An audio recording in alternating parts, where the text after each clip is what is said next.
বিশ্ব বাণিজ্যের অন্যতম গুরুত্বপূর্ণ ট্রানজিট পয়েন্ট হরমুজ প্রণালী। বর্তমানে এই প্রণালীকে ঘিরে যুক্তরাষ্ট্র ও ইরানের মধ্যেকার উত্তেজনা নতুন এক মোড় নিয়েছে।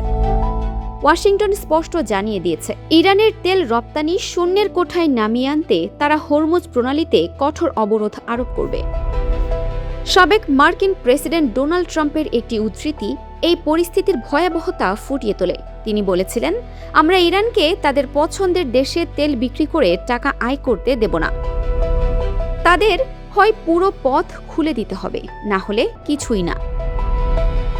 মূলত ইরানের অর্থনীতিকে পঙ্গু করে দিতেই এই নৌ অবরোধের পথে হাঁটছে ওয়াশিংটন। তবে এই অবরোধ কি আন্তর্জাতিক আইন অনুযায়ী বৈধ? আন্তর্জাতিক আইন বিশেষজ্ঞ ডোনাল্ড রথওয়েলের মতে, যুদ্ধাবস্থায় যুক্তরাষ্ট্র ইসরায়েল ও ইরানকে যুদ্ধরত পক্ষ হিসেবে বিবেচনা করলে এই অবরোধ বৈধ হতে পারে।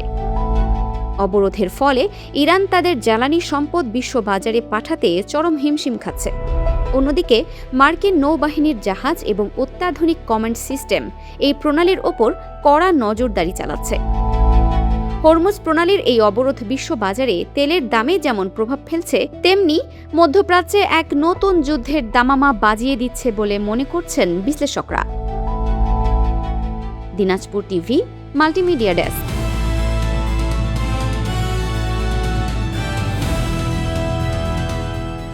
দিনাজপুর টিভি, মানুষের জীবনের কথা বলে।